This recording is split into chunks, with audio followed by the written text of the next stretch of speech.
Olá, queridos irmãos, graça e paz, dia 38, falando ainda da igreja de Antioquia. A igreja de Antioquia é um crescimento significante. Atos capítulo 13, versos 1 a 3 diz: Na igreja de Antioquia havia profetas e mestres, Barnabé, Simeão, chamado Níger, Lúcio de Cirene, Manaém, que fora criado com Herodes o tetrarca, e Saulo.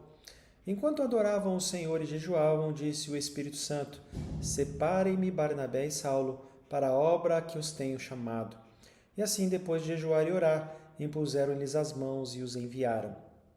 Meus irmãos, uma igreja comprometida, que ensina e obedece à palavra, naturalmente tem um crescimento significativo em todas as áreas. Vejamos.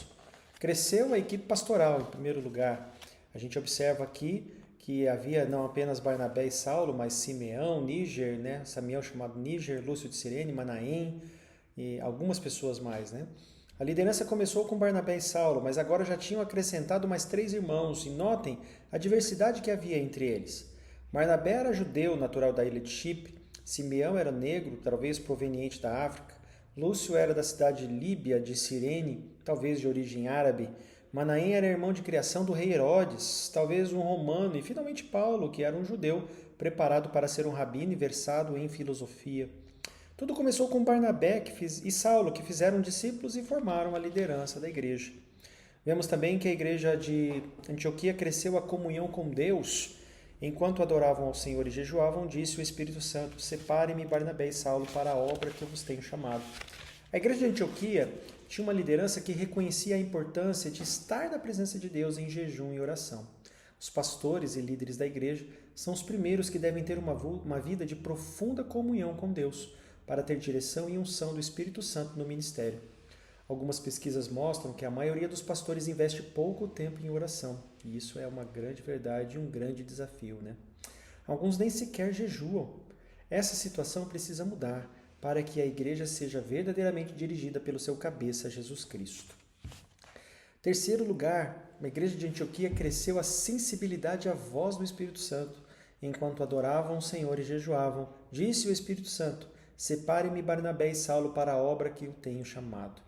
Quando a liderança busca Deus em jejum e oração, o Senhor fala de forma sobrenatural. O texto diz que o Espírito Santo falou com eles.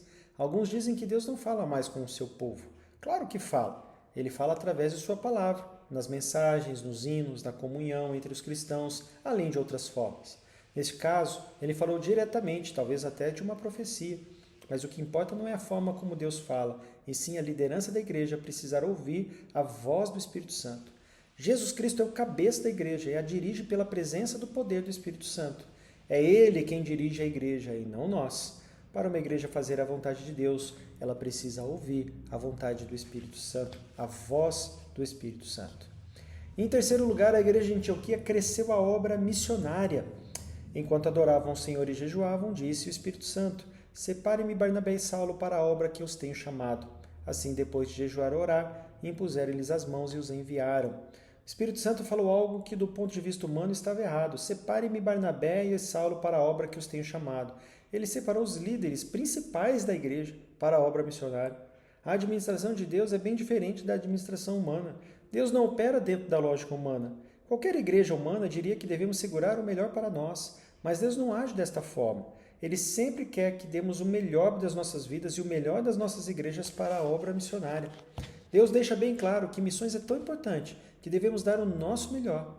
Infelizmente, há igrejas que não fazem nada pela obra missionária mundial e quando fazem, deixam bem claro que missões não é prioridade.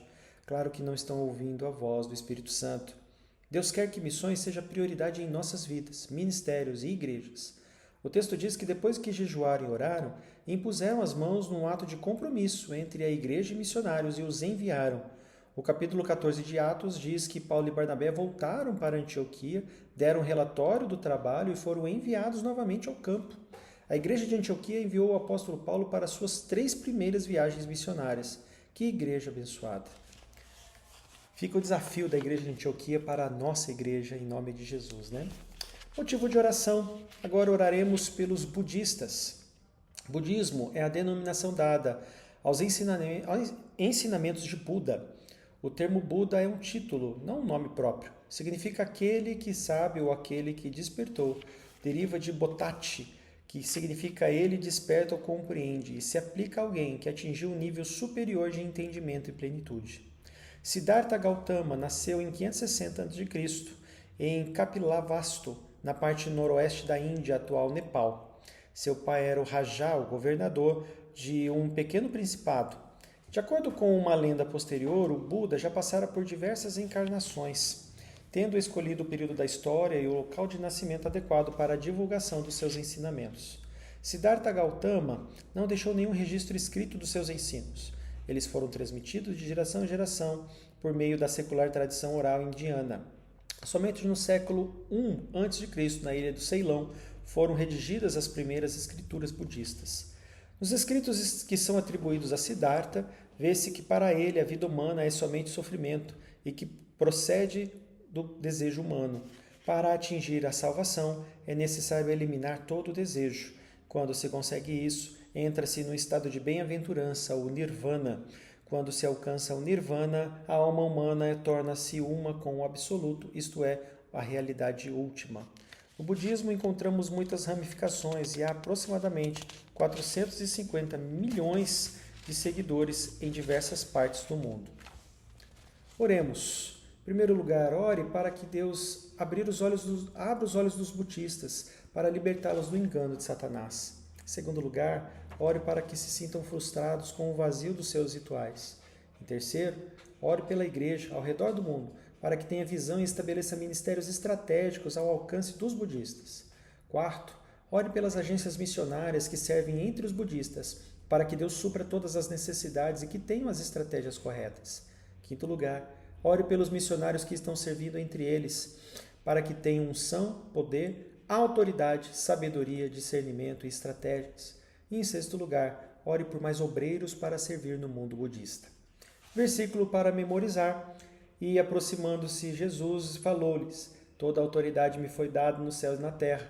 Portanto, ide, fazei discípulos de todas as nações, batizando-os em nome do Pai, do Filho e do Espírito Santo, ensinando-lhes a obedecer todas as coisas que vos ordenei. E eis que estou convosco todos os dias, até o final dos tempos. Meus irmãos, Deus os abençoe e até mais.